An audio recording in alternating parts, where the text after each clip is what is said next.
what are you doing? And she goes, well, I just got in from herding cows. Well, she and Roy have a farm in upstate New York, and they raise Scottish, or the Scottish Scottish Highland cattle. If you don't know what those are, Google them. They're beautiful animals. But so the connection was really bad. So I said, Judy, get off your horse, get back to the city, because you got to do this interview tomorrow, and you need a good connection. So hopefully she's in New York and not at the farm. But anyway, we'll see that. So to give a little convenient metaphor segue here, Judy actually took the bull by the horns, and she is the one that is really responsible for getting the net. I'll bring my computer in. Actually. Yeah, I do have a question, Heather. Yes, ma'am. Is this on the brick that what you were showing us? Okay, somebody needs to mute here.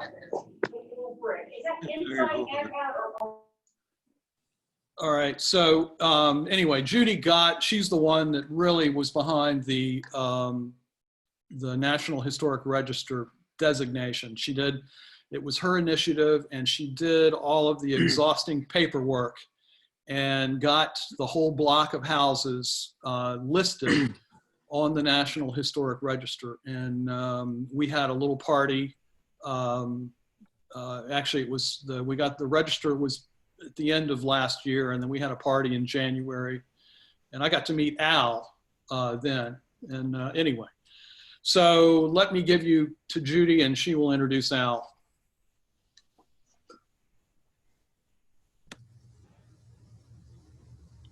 Oh, You're muted. okay, I'm muted.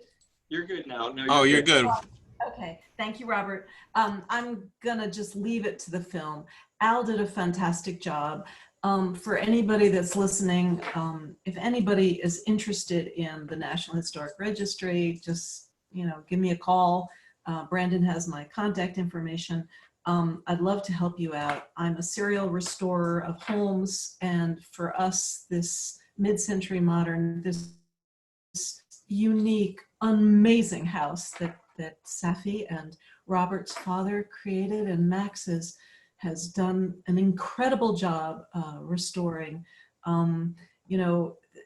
We can talk later about how one does that sort of thing. I think, the reimagining of a home or the restoration of a home, they're kind of two different things, but both require the skills of architects, and certainly those who have been inspired by Gene's work. We're just laymen. Al is a marvelous director, producer. I don't know if he's I don't see him on the panoply of pictures, but he works for the Polk County Public Access Television. He put this together using the application for the National Historic Registry, talking to the family members, but also just having a fine eye. And I'd be curious to see how everyone reacts to the film. So Al, without further ado, you want to give a little bit of your background, Al? Sure. Al? Yeah. Can you hear me? There you are. Hi, Al. All right. Hi. Yeah, I've been working PGTV for over 10 years and just doing various projects from sports to films like this, short films, documentaries, and I'm glad to be a part of this. Had been thinking about covering Gene Leedy for a couple of years before this, because I had covered Frank Lloyd Wright architecture, similar type of documentary. We'd been talking with various people, came in contact with Cassie. She let me know. I didn't know about Gene Leedy till I talked to Cassie. And then a couple of years before this, and then so I said, that'd be great. But it never happened. Things, just had to come to this point, and all the connections just came together for the History Center. Judy taking the bull by the horns and going for it and doing this whole restoration and the registry and everything. So it all worked out. Thanks.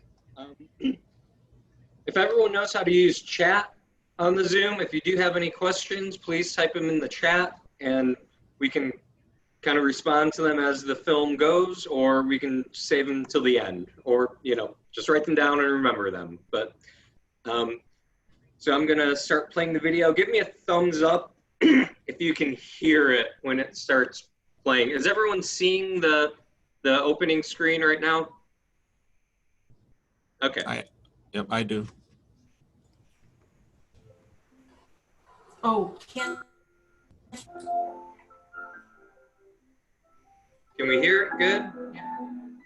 It's, go up a little? To fully appreciate the work of the renowned Sarasota School modern architect, Gene Leedy, it's important to understand the times in which he worked, the needs of Floridians and of the country as a whole during the mid-20th century time period, and the values that elevate the human condition through the it might help if whoever's not talking, mute your audio. It could help. architecture.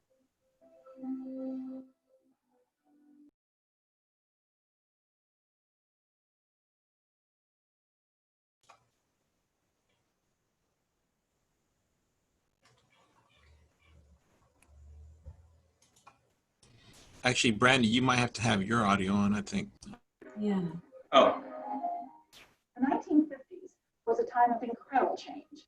Remember that up until 1949, there was an open cattle range in Florida. Beef cattle were allowed to graze and travel freely throughout Polk County. It's hard to believe that today, isn't it? But after World War II, things really took off. The nation's first destination theme park, Cypress Gardens in Winter Haven, became world famous for its water skiing shows, beautiful bells, and stunning plantings. It also attracted a whole range of celebrities, from Esther Williams, Betty Davis, to Carol Burnett, and others. In 1956, Elvis Presley thrilled audiences with 3 performances at Polk Theater. Frances Langford, the actress-singer who grew up in Lakeland, became prominent during this time. The years between 1950 and 1957 were a happy time for Americans with an abundance of security and imagination. The war was over.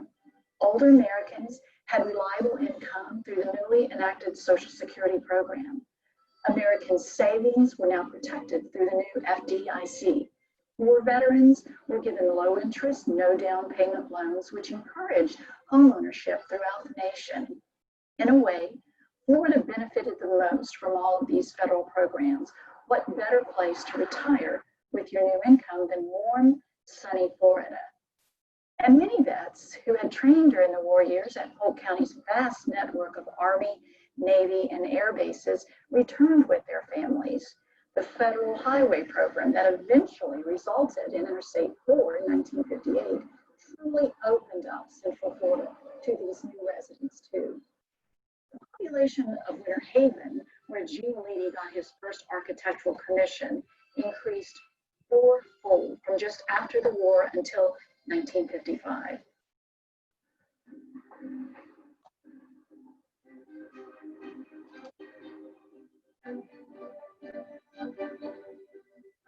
Housing dominated the conversation just at the time when Gene Leedy graduated from the University of Florida in 1950 with a degree in architecture.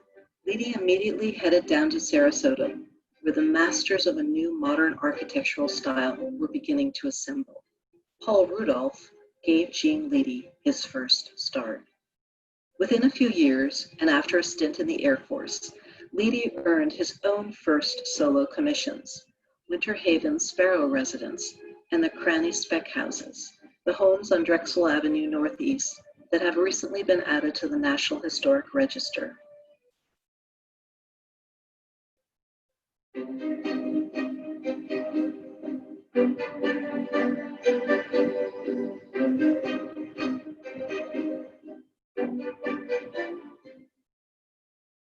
Gene spoke a lot about Frank Lloyd Wright. He spoke a lot about Rudolph, but he was particularly influenced by Wright. He told me he had a chance to meet him when Wright was doing Florida Southern College. he used to always pull out Frank Lloyd Wright's Wasmith edition, which he was fortunate to have copy of those, which I always wanted to get from him. But he always talked about Wright in relationship of space, you know, again, connecting the interior and exterior space, the compression of space, honesty of materials. Those things really you can see in Gene's work.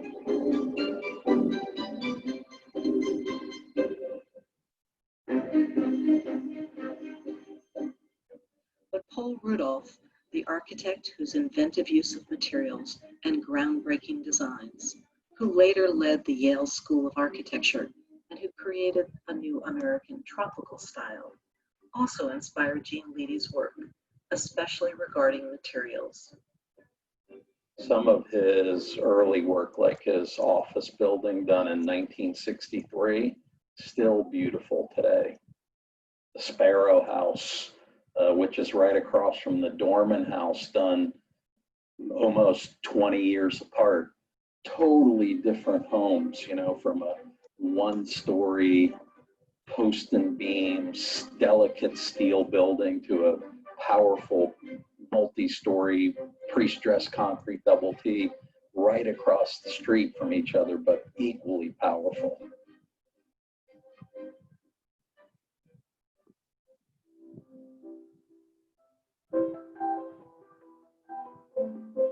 Gene Leedy was a giant of Florida architecture. He was one of the leading practitioners of the Sarasota School of Architecture movement. And through him and through that movement, I was exposed to an array of amazing modern architecture. Modern architecture dating back to the 50s and the 60s, really the heyday of that mid-century modern movement in Florida. And, you know, all of his ideas of space and structure just got embedded in my head.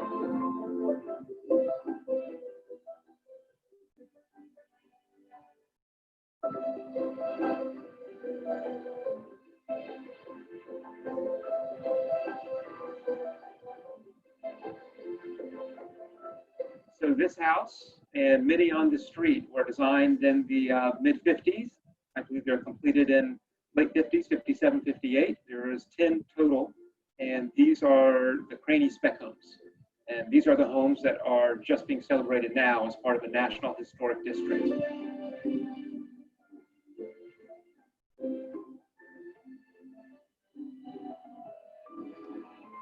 He did courtyard houses.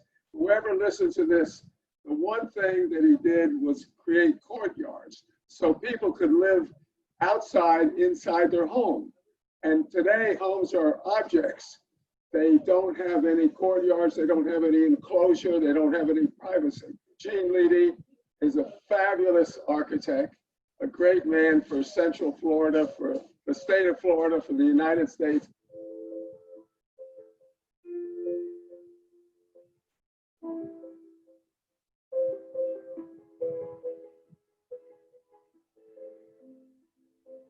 The Sarasota School of Architecture had 4 basic principles, as described by the architect and historian John Howie in his book, The Sarasota School. These principles were clarity of construction in the building's connections. In Leedy's Drexel Avenue homes, this meant exposed post and beams, and what Gene Leedy would say as an honest use of method and materials. Here you see the building's actual framing and the way in which the outbuildings connect to each other. It's very clear how these homes were imagined and constructed. Another Sarasota School principle was simple overall volumes penetrating vertically and horizontally, or what Gene Leedy referred to as floating over the Florida landscape. Flat roofs, straight lines, no curves, no unnecessary embellishment dominate this unique American modern style. And large sliding glass walls that allow the yard to become another room in these homes.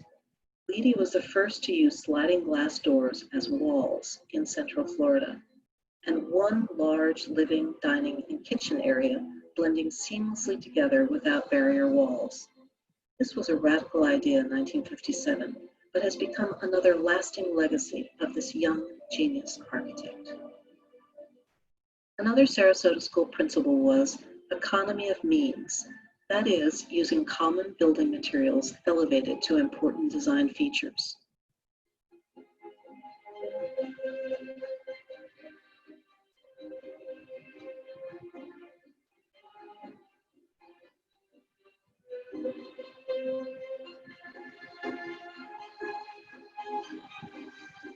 Yeah, Gene did some amazing work, but even more amazing is where he accomplished it, you know, in Central Florida. I mean, he was a guy who took, you know, what other people would see as, you know, garbage, like industrial pre-stressed concrete double Ts that people use for warehouses, and he turns them into poetry, you know, and to do that in Polk County is, it's almost unfathomable that he was able to do that. And it showed not just his vision, but his ability to kind of see through that vision and to make others believe and connect them to that vision.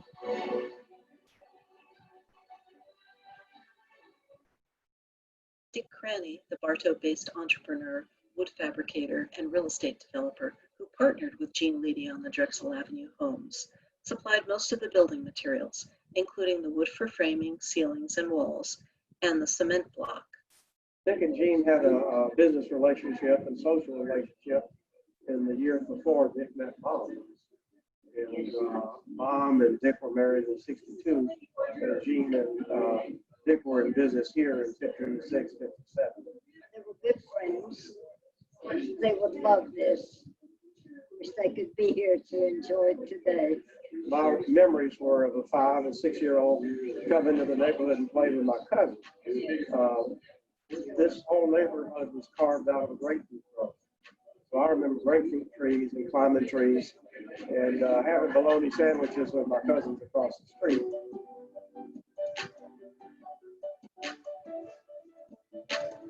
There's a shot of my mother and I. She's bathing me in a little blue tub in the front courtyard. And I remember the original fences were wood. They were greenish wood built along the front. So you had the front courtyard enclosed, and it gave a nice sense of privacy. Our friends that would come over, and they would always think, "Oh, this house is really different. You know, so much different than what most people were accustomed to." And it's like you're in a total oasis, and you know, you have no idea you're in a suburban neighborhood in Winter Haven, Florida. You know, you could be in the Far East for all you know.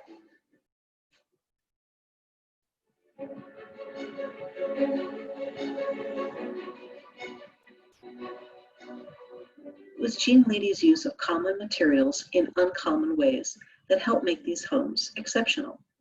Custom framing of the inexpensive paneling with a type of mahogany to set them apart. Elevating chipboard from a behind-the-wall material to prominent closet doors throughout the homes. Even employing pegboard to diffuse the harsh fluorescent task lighting in the kitchens. These were all simple design features that create big impact in these Drexel Avenue homes. And while only 10 homes were built on Drexel Avenue Northeast in 1957 in this new American modern style, they immediately earned the Best Home of the Year by the then arbiter of good taste, Better Homes and Gardens magazine. And Gene Leedy also received the highest achievement award by the Association of International Architects.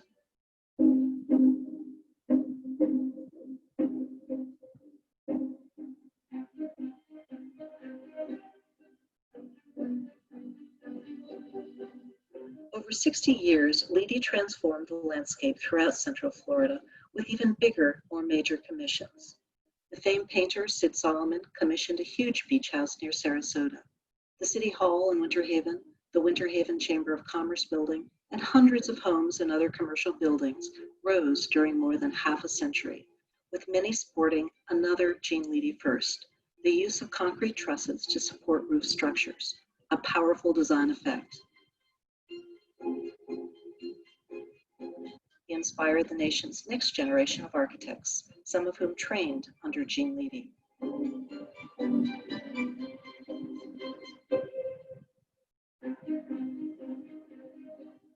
In high school, my family moved to Winter Haven, Florida.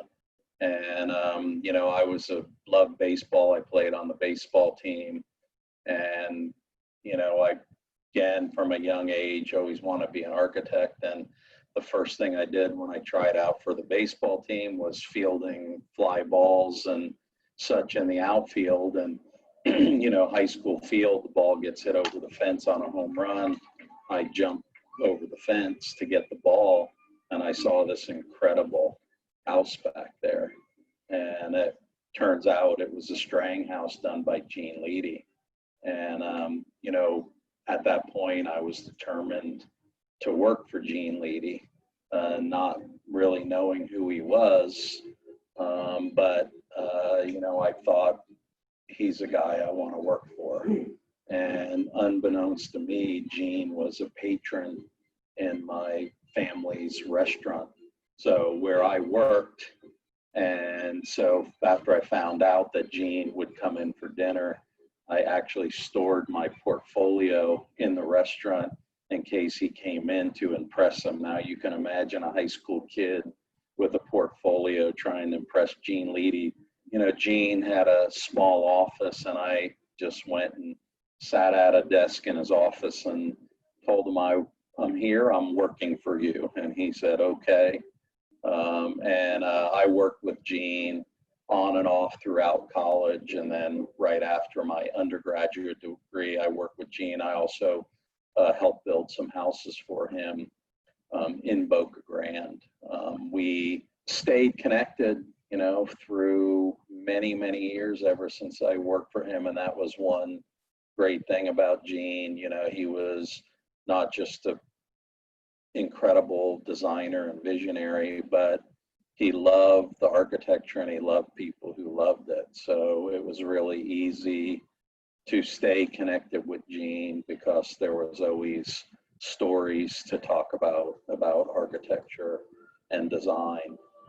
I eventually moved to California, but prior to that moved to New York to work for Paul Rudolph. And Paul Rudolph happened to be Gene Leedy's first employer.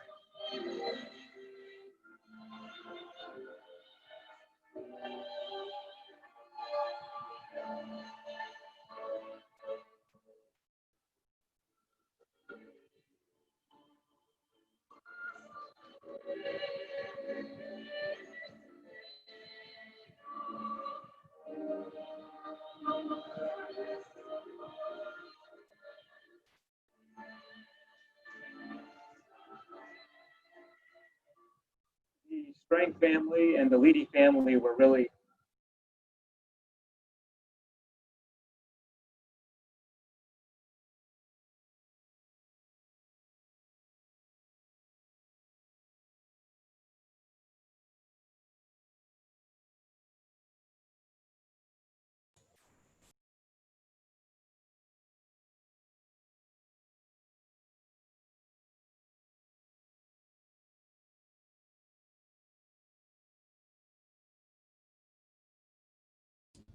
Brandon, you there?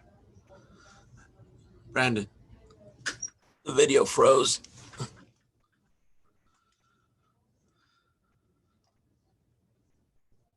think Brandon is maybe stepped out for a second. Give him just a minute to get back. He's been having internet connection problems, but it usually comes back in just about a minute. I don't think there's anything we can do because he has control over it. Yeah.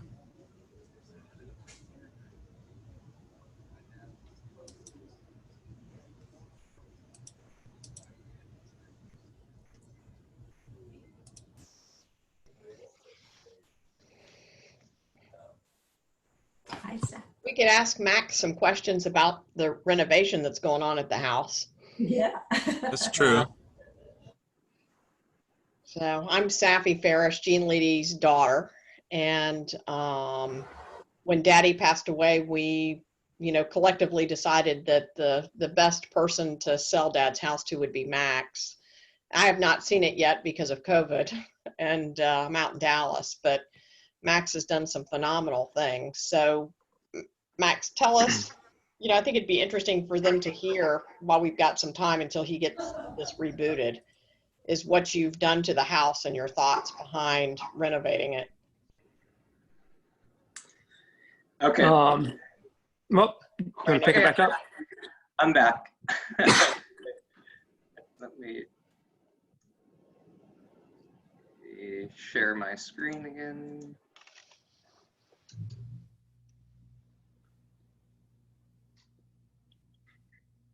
I'll answer your question on the backside, Safi. Okay.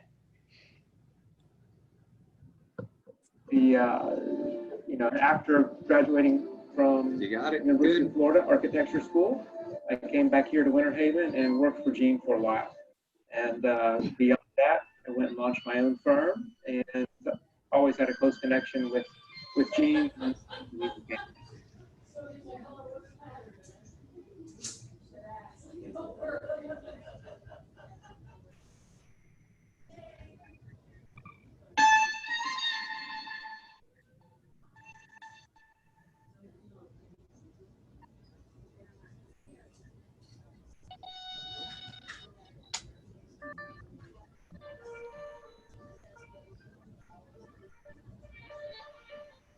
I first encountered the work of Gene Leedy sort of haphazardly. As a kid, parents and I went to Cypress Gardens, and coming back or going, I don't really remember exactly. We sort of got lost in downtown Winter Haven.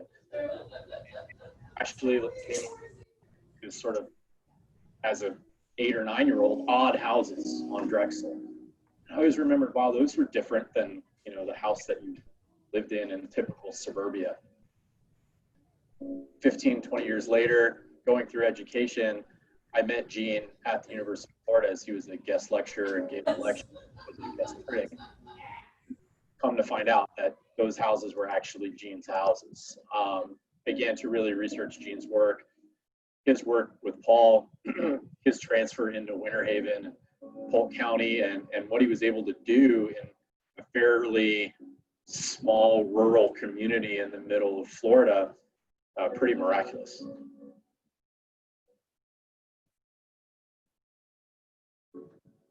Gene Leedy lived in the first house he built on Drexel Avenue Northeast for the remainder of his life.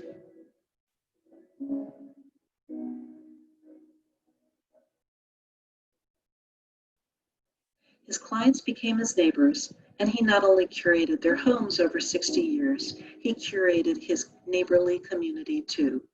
He was truly the genius next door who came over for a scotch and conversation on a frequent basis. Didn't get to be as close with him until the last 8 years. But so he would build these homes that the people loved and treasured so much, they called them their nest. And he did say he was a nest builder. And they call them their womb or their happy place. And the people that live on Drexel Avenue call it Leedy Land.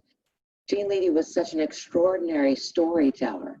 He remembered everything about the past, and he was so colorful the way he spoke. We called him Leedyisms, his sayings. He was called the ace, but he also called other people ace. So it's sort of his trademark to be with the ace. I know a lot of people call it mid-century modern architecture, but he liked to just call it modern architecture. And he believed everybody should be on board with modern architecture. Gene Leedy was a good friend of mine, as he was many people in Winter Haven, and I was a realtor. So I had an opportunity to list one of his large homes on the Lake Otis. Gene came along and showed me how to film it properly and make sure I had the proper angles and did beautiful photography. I was able to sell that house once and then later list it and sell it again. I had the pleasure of having dinner with him in Gainesville, and he gave me some advice, which was to value your work. And he told a story about early in his career, and he was struggling in Winter Haven and people were underbidding him, and he went back to Paul Rudolph, and Paul said, well, your fees aren't enough. He says, I'm not getting work at the fees that I have. How can I get? So it's because you're not respecting your own work to charge enough money for it. And that always stuck with me. And even after I graduated and later in my career in different social settings, he had asked me later, make sure you're charging enough for your work, right? And that's not to say that you should overcharge or be expensive, but it's just to know the quality of your time, and that to make good work takes a lot of time, and to take a lot of time might cost a little bit more. And I always thought that was something that stuck.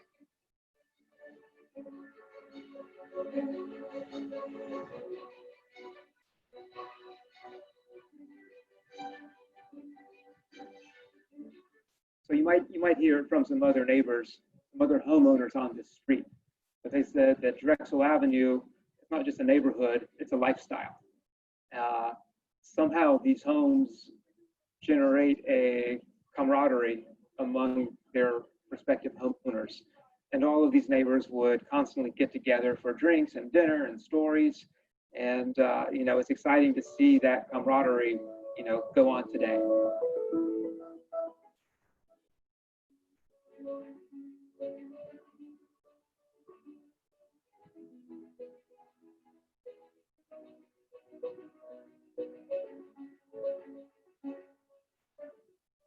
Today, visitors to Winter Haven can experience the vast array of Gene Leedy's buildings through a town-sponsored audio tour.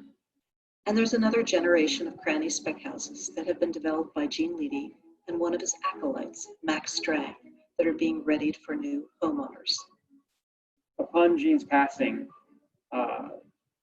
in discussions with the Leedy family, I indicated that, perhaps there was an opportunity to purchase the house, restore it, honor it, and use it as a way to spread awareness of these great little homes and Gene's career for that matter too. So about 6 months ago, with some like-minded investors, we purchased the house from the Leedy estate, and we began fixing it up, restoring it to the level that it deserved. And moving forward, we really want to, have this house serve an educational, academic role, right? And have people come through the house and learn about the house, learn about the Craney spec homes. And it's going to be, it's a very passionate project for me because of the connections and my memories here as a young child. In the years before Gene passed away, we collaborated together to come up with what we call the reissue project, right? Which is taking some of these same ideas from the 50s and 60s and adapting them for today, making these homes more sustainable, and reissuing them.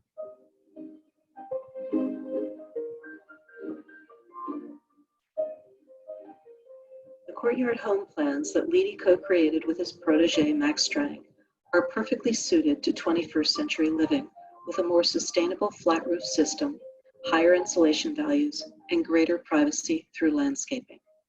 But the ideas formulated and executed by the Sarasota School architects remain in these new courtyard home plans. So these homes originally started off as 3-bedroom, 1,100 square foot homes. They're tiny, they're small homes, but they live really, really well. They live very spaciously. And there's some lessons in there. There's some lessons from 50, 60 years ago that are telling us how we should be living today, how we should be living more sustainably, smaller footprint. And I think that's one of the exciting things about these homes is how timeless they really are, and how we can learn from them even today.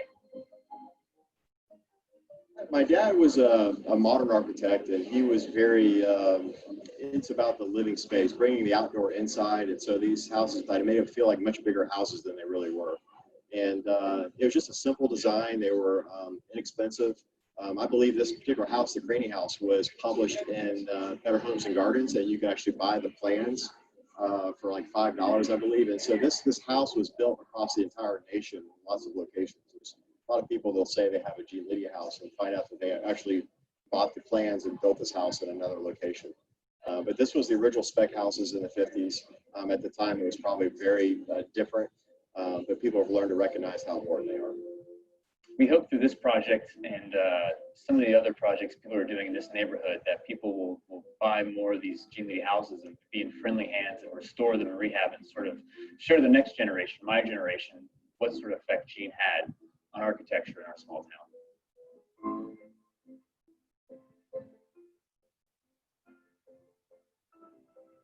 And Gene Leedy would certainly welcome new neighbors to his neighborhood with his unique blend of conversation, good humor, and goodwill.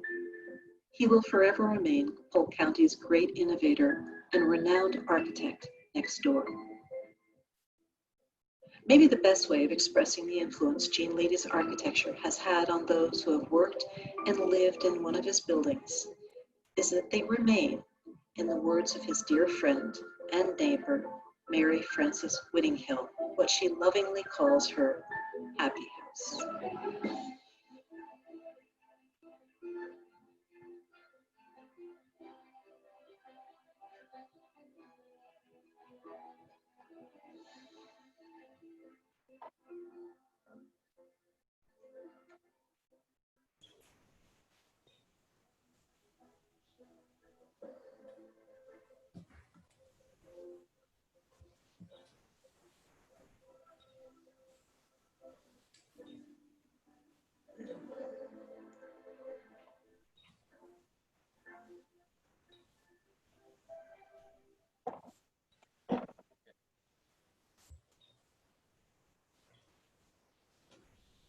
Okay, thank you. So with that, I will open it up to questions. I believe there was one while I was having technical issues. We want to go back to that question. Sure, this is Max. I think Safi's question kind of got answered in the footage, but I just wanted to kind of give you an update on where we stand with the Gene Leedy house. You could see in some of those photographs that the house got pretty run down, and that was, primarily due to Hurricane Irma. The eye passed directly over the house, and that was about 2 years ago, and the storm fell every single large oak tree on the property. Some of the walls, the courtyard walls collapsed, and caused some other damage too. So that was the first thing we did. We went in there and we did a structural assessment. We ended up replacing every single white column that you saw there on the house, because remember, these homes are about 70 years old. So the first step was really to stabilize the house, protect it. And now we're in a good place to start to use the house for a platform for, education about the benefits of small footprint living, of this classic modernism. And it's just amazing that these little jewels of houses, this historic district, is located right here in Polk County. There's another question. How did you address the flat roof issues? So these homes were built with a pretty unique structural roofing system. When you see the interior photographs of the house and you look at the ceiling, it looks like a tongue and groove wood ceiling, which it is, but the tongue and grooves, they're blocks of wood that are, I forget if they're like 5 or 6 inches thick. So the wood pieces tongue and groove together and perform like a structural slab. So pretty much that wood underside is the structural slab of the ceiling. So, and again, the homes are 70 years old. With time, they've warped a little bit here and there. The roofing, I'm pretty sure by now every single one of those homes has been re-roofed, if not 2 times, maybe more. But on the Gene Leedy house, we are about to update our roofing there as well. Okay, there's another question. Is it a coincidence that the Leedy houses in Winter Haven are on Drexel Avenue when Drexel Furniture Company is known for their mid-century modern style? There's no connection with that. Dad hated Drexel furniture. It wasn't Noel or Herman Miller, you know, he really didn't have anything to do with it. Are there home tours in Winter Haven? That was another question. I just, this is Judy. I just wanted to say one thing in regards to the flat roof. As a homeowner, when Gene built it, there was a gravel, it was almost like its own little tiny bathtub. It was gravel in a framed thing, and they lasted for decades, but then the code changed, and so it became a fire hazard. So they couldn't pour it and do it the same way. So now we all have rolled roofing, which is not ideal. It's just not as a homeowner. So, you know, there are many different options for this. And one of the things we found as homeowners, if you find one really good roofer, keep that name for the rest of your life, because, you know, unfortunately the tar and gravel was a perfect solution, no longer available. So there's rolled bitumen now that they're experimenting with to be solar. There's a lot of stuff out there, but it hasn't been brought down, at least not to the homeowner level. So if you guys as architects can solve that problem, you will be phoning in from your island in the Caribbean in better weather than this, but it's an issue. So, good question. There's another question, I think for Max again.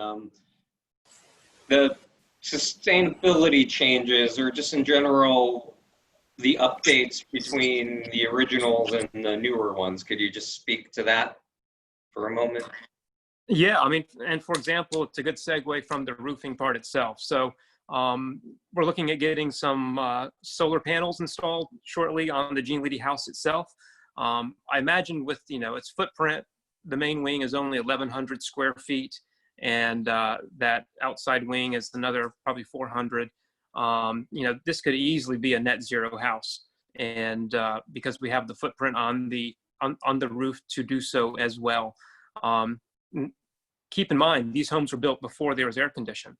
You know, I think Safi and Robert can attest to, you know, at one point in time, the Leedys added a little small window unit or wall unit to cool the entire house down. But before that, it was made to have cross ventilation and, you know, just the airflow. The overhangs of the roof protected the glass a little bit. But moving forward, we definitely want to, you know, increase the insulation, add the active systems like solar. There's also rainwater harvesting and that stuff as well.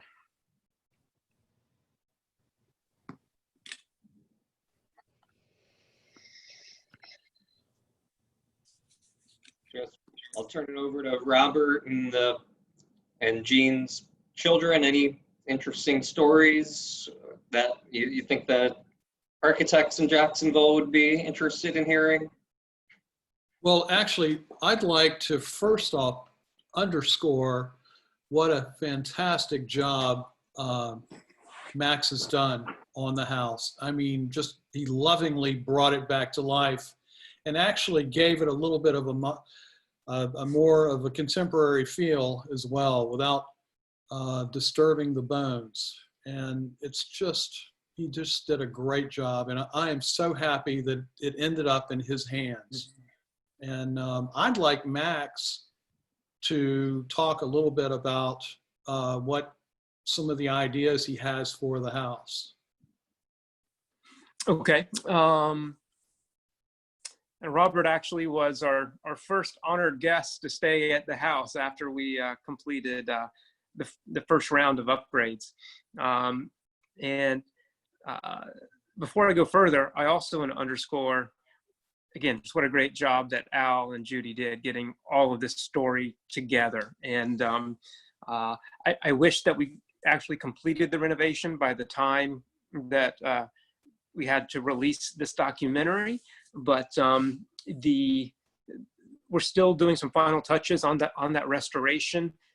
We're in the process of trying to get those finishing touches done, and at that point, the house will be open to the public by appointment for some tours. I saw a little question popped up about that.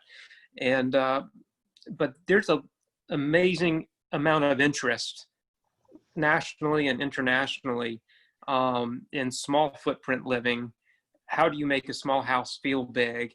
How do you make them sustainable? So this house has a story to tell, and the lessons from 70 years ago are probably more timely now than they were back then. One thing from an architectural standpoint is the detailing that's in that house, and you can see it in Judy's house. You know, Judy's house is probably, I think, the closest to being the original house. You know, Dad carried those details out throughout all of his homes, throughout his entire career, so he never compromised, you know, his integrity. The knobs that you see in the cabinetry of Judy's house, he used that throughout the entire, you know, throughout his entire life. But, you know, there were some things like no two materials were to touch. So he never had, you know, the ceiling would never directly butt up to the wall. There would always be some type of reveal there or some type of piece of molding. But a lot of different details, which Max has recognized, I think, because he was raised in a Gene Leedy house. You know, he spent, you know, his lifetime in one with those same exact details. But it's nice to see the house come alive with, you know, some differences than what we had in the past. And so, you know, again, we cannot be more pleased than to have Max, you know, taking care of the house. I mean, it was really a blessing, you know, that he wanted to take on this project. You know, and Sappy, one of the more fascinating parts is just how your dad used the house as kind of his laboratory, right? It's not the same house that was built in 1956. He, and that's the beauty is just how adaptable it was, right? As the family grew and expanded, the house kind of it rose to the occasion, right? And over time, your dad was constantly tinkering with this, that, or the other. So the house itself went through several different phases. Which actually creates a challenge for when you go back to clean it up and restore it, where do you bring it back to, right? Was it the 80s phase when he painted all the doors black and added all these panels, or was it more the original part? So, you know, I think we have a good understanding of what his philosophy was. And so when it came time to, you know, make some important decisions on this current restoration, we really tried to bring that original spirit back into the architecture now. I know your dad designed a lap pool at one point in time for the house that was never realized. That is one new thing that we've done. We were able to realize that lap pool. So, you know, I think that really opens up the courtyards and allows, you know, I've been over that house, you know, hundreds of times before growing up, and I don't think I ever went to the back courtyard whatsoever. It was open that space up. Yeah. It was there, it was privacy, but now you're able to stand and occupy that space and look back at the house. It kind of, it makes it feel even bigger than it did before. Yeah, one thing that's real interesting about the house, and y'all have mentioned this before, is that it's a very, very small footprint. I mean, I think the interior piece is 1,000 square feet. And as you said, the back bedrooms were, I think, like 400.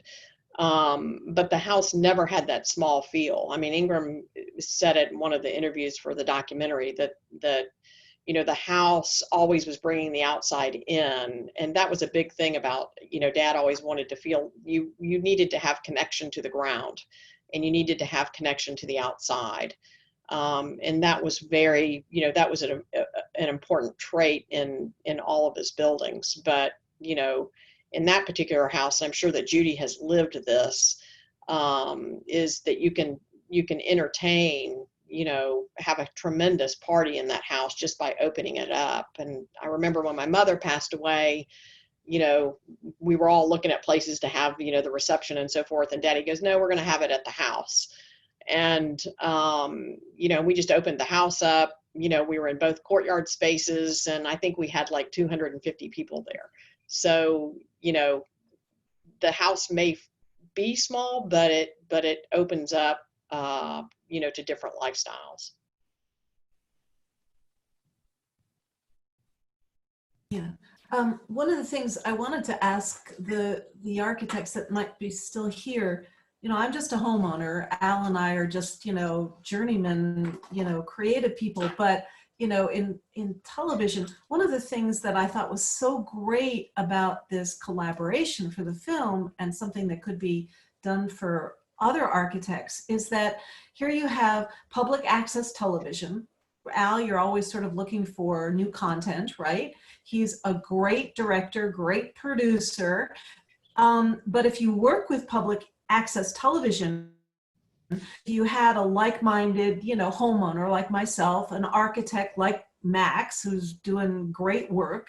And, it's that collaboration that makes a great house, and certainly a community. These are tiny homes that might not be profitable for an individual to maybe purchase, the skills, or have the skills of an architect. My point is that it's a community. There are 10 houses on this street. So if there's, if there are other like-minded, community people who want a new house and want to hire or work with a fantastic architect like Max, in today's world, it just seems like there's an opportunity then to work with public access television, a homeowner and architect and public access television. It's content, guys, and we're all looking for content for television when we have to sit, in our homes with our masks on. I don't know. It was easy to do this film in a way. Al had done the filming beforehand, but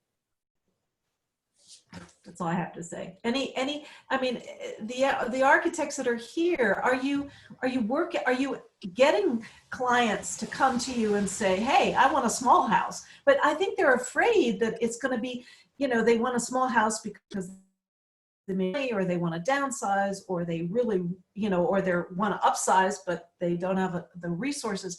How do they hire you as an architect to do it? That's what I'm trying to convey, is like, you can use like a mini documentary like this, a guy like Al, a guy like Max, and it can work to market your work, but also, to do it in a little bit larger scale so it's profitable for you as an architect. Do you follow what I'm saying? Architects out there? Marianne, I see your face, or Michael, Christopher.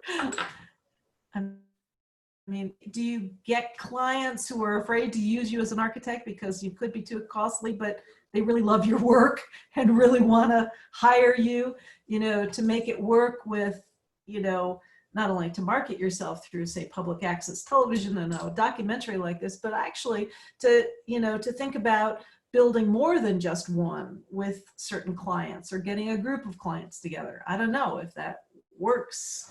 You see a lot of crappy developments, so it'd be great if it could work for anyway, sorry, I glitched there. Anyway, just a thought, a question for you architects.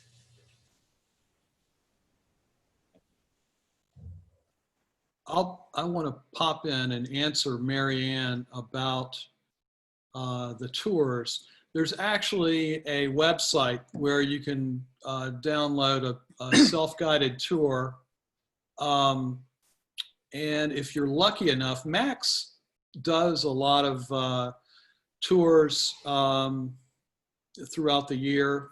And if you can get on one of those, that's a good way to see some of the houses. But there is a self-guided tour, and Safi, I believe it's geneleedy.com. Is that correct? Yep. Judy, yep. So, yeah. Robert, or even Max, and Robert, do you have the backstory of how your father was able to get these progressive designs for these municipal buildings back in the 50s? Any thoughts? Was it through renderings or napkin sketches? Do you know the process at all? He used to sit in the bathtub a lot. He used to tell us that that he used to do his best design work in the tub. And he would sit in that teeny tiny tub with the shower, with the water hitting down. And he said, I would think out the house, as I was sitting there. But, he did a lot of sketches on napkins, and there was always a lot of tracing paper around. And he would always come home. It was kind of interesting. The process was he would get everything to a certain point in the sketch level. He would bring it home and my mother would look over it. And so he would clear off the dining room table, even if dinner and the table was set, he was moving everything off and he would roll everything out.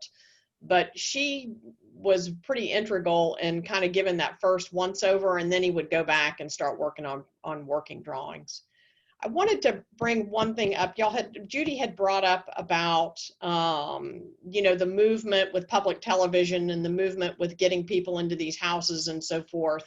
And Max and I have talked about this in the past, is how could we, make these homes affordable in almost like a templated type process.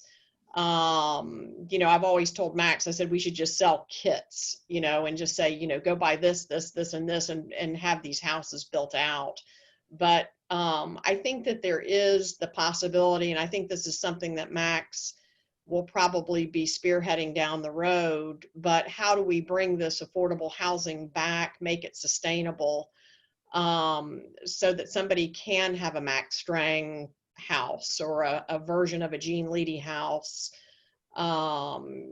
if we were to have a process in the design where, you can't make a lot of changes. It's not a custom house. I want to bring, go ahead.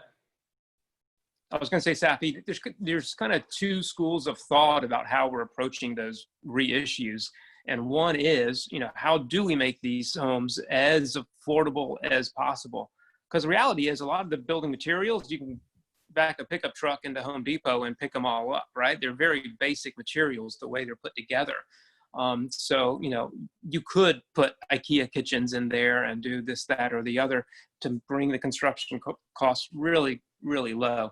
And the other part is, what is the most sophisticated version that you can do with that same design, right? Not intentionally trying to make it expensive, but, do you want steel columns? Do you want a concrete roof? Do you want, other things to tailor it that might be, a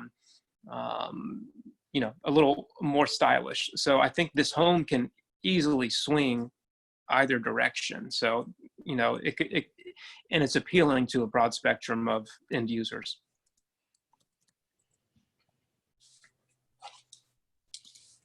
I just want to say something before we go. It was a very special project for me to be a part of, knowing the family and Gene Leedy from the outside. I know that you have the family, and then it's so unique that Max was part of the family in essence, and now he's the architect. Same with Scarpa. It's just so unique to seeing that blend and that connection and sharing your stories, and it was very meaningful for me to do this project. It was nice to work with you. Yeah, thanks, Al. You did a great job. Judy's extremely helpful. She deserves a lot of credit for just helping me out a lot. She kind of nudges all of us. We're like the world's worst, Yeah. So, she's really the energy behind getting everything done. So, we're very fortunate that she's helped. Definitely. Hey, Brandon, can I share my screen here? Sure. I want to show everybody something. Control or? Yeah, okay. Okay. Well, it's gone away here. So let me, Nice okay. plug, So Robert. for those of you thanks, Max. For those of you in Jacksonville, this is a house. Somebody pointed this out to me. They said, your dad did a house in Jacksonville. And I said, no, he didn't. And we got into this argument. And I said, no, my father did not do a house in Jacksonville. And anyway, this is over in not San Marco, off of San Jose. For those of you that know Bob Broward, I think there's a Bob Broward house on the block as well. But I wanted to show you the pictures here because this was very, very eerie. I don't know, Judy, if you've seen this, but this is Not. Wow. basically, there it is. But the thing that got me were the jealousy windows were there, that they were the originals, the yellow door on the utility room, the original oven, look at that, and was in there. Anyway, I think that's all. But it was almost spooky seeing that house. And I told my friend, I said, well, yeah, you won the argument. And I said, that's definitely a Gene Leedy design. Then I went back to Safi and I said, Safi, do you know anything about Dad doing a house in Jacksonville? She said, no. And I said, well, there's one there and it's definitely his design. And Safi said, well, I think maybe Dad might have needed some fast cash and sold the plans, but this guy built it. And anyway, it's there in Jacksonville. And I've talked to the owner about, possibly buying it. And it turns out she's got a reverse mortgage and pretty deep. So, but anyway. I think we found out that woman had actually bought the plans through that Better Homes and Gardens promotion, like back in the 50s. I think. Yeah, and it was actually, it was an owner, there's only been 2 owners on the house. And I think the previous owner is the one that bought the plans. And the whole thing came up because the friend of mine happened to mention my name, and the guy said, Leedy. He goes, does he live in Winter Haven? And no, he lives here. And he goes, oh, well, I knew of an architect in Winter Haven. And then that's how this discovery evolved. But anyway. Where's the location, Robert, of that house? It's off of San Jose Boulevard. It's not far from Lakewood Shopping Center. And it's down a little street. They had a lot of problems. All of the houses on the street, after the consolidation of the city of Jacksonville, the city of Jacksonville stopped maintaining the road. So all of the homeowners have to, deal with that. But anyway, it's there. I've got the address somewhere, but. The address is in that article. It's 1663 Sherrill Lane. Right, okay, yeah. So. Well, thank you all for joining us. I do want to be respectful of everyone's time. So this was great discussion and a really great project to document such a great legacy. And I just want to thank Al and Judy and all the filmmakers for making that happen. And thanks, Max, for being available to add your input. It's great work. And thanks to all his family. And if anyone wants to learn about design charrettes in the COVID era, stay tuned next week. Everyone's welcome. So thank you all. Thank you. Thank you, everybody. Brandon. Bye-bye. Bye. Thank you, Brandon. Thank you. Bye, guys. Bye, guys. Thank you so much. Bye. Bye.